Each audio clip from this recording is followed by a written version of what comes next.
At one point in time in your life, to be successful, you have to jump. Jumping is the hardest thing for people to do, but you have to jump. If you never jump, you'll never be successful. What's up, guys? It's your boy Allan Wade. Thank you so much for joining me once again if it's your first time here. What's up, Dubb Nation? Welcome back to the channel. It's your boy. I want to call BS on something in the industry that I hear people talking about all the time.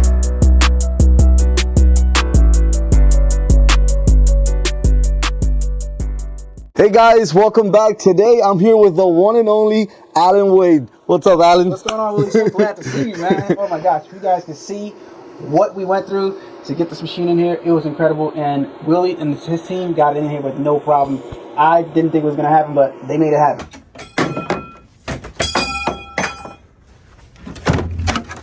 We're pretty much set up. The only thing, you know, the simple things, you have your threads, you have your stabilizers, your bobbins, your needles, all the things that you usually have for any embroidery machines. Well, this one we bring you, depending on the bundle that you got, you can get the regular setup or you get 2 to 3 times as much as you need, including mighty hoops and all that kind of stuff. But the most important part for you, I know, Allan, is going to be the panel more than anything else, because you know about embroidery. So I'm going to simplify it, you know, make it simple for you, but later on we can get on a phone call and I can go a little bit more in depth if you need to, all right?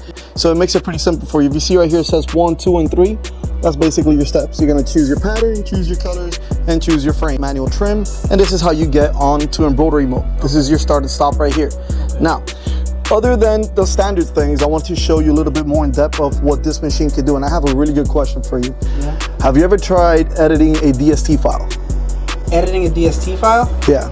No, I would want the file native to the software and put it in the software. 100%, I would too. Right. Now, if you ever tried to edit a DST file, when you try to do it, what happens is everything comes apart. Yeah. Exactly. All you can do is basically make it a little bigger, a little smaller, but you got to do the whole thing, right? So, watch this, what this machine could do on the panel. Watch this. Wait, what? So, now let's say I want to take up... Wait, tell me.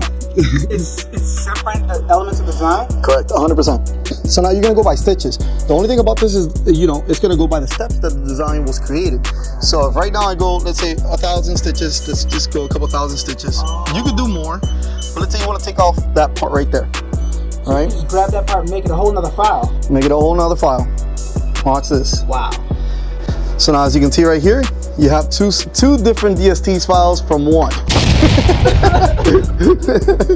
So not only that, okay, now I'm going to show you this. I'll tell you what I use it for mainly, but I'm going to show you first how cool this is. So you have this design here and you want to add this to it. You could also do that. You press combine, you select 2 or multiple, as many as you want, and now you're going to grab 2 DST files and put it into one.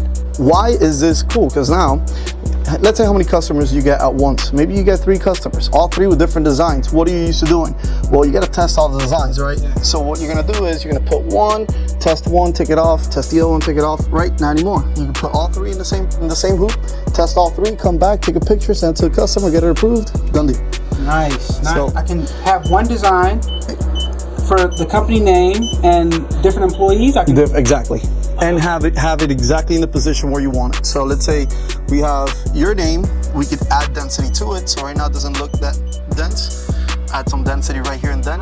It's also pretty close to each other, right? We want to space it out a little bit. So let's just put 2.0. Space it out a little bit. You want to change the font, you can change the font. You have about 10 fonts. You don't have a bunch, but it's enough fonts. You even have an applique font in there. What? So you can do an applique with this. Yep. If you open it up, you can make each one a separate step. So now you can change it to whatever colors you want, save it. And the cool part is what we were talking about. Now let's say you want to have this and this together.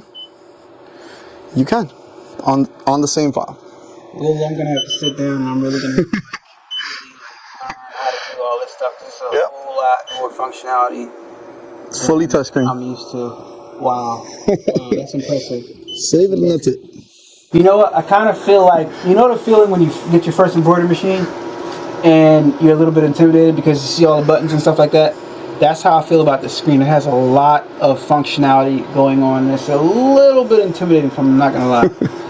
Well, you don't have to worry about that. You know, we do our trainings. We teach you everything you need to know about the industry, about the machine, how to use it. And we make sure, for those of you that already do embroidery like Allan, anything that's extra that you want to learn, we know how to teach you that as well. So that's what we're here for, brother. I want to congratulate you for having your first buy. I hope you enjoy it, and I'm here for anything you need. I appreciate it, Willie. All right. Good to see you, man. Always a pleasure. All right, guys. We'll see you on the next one.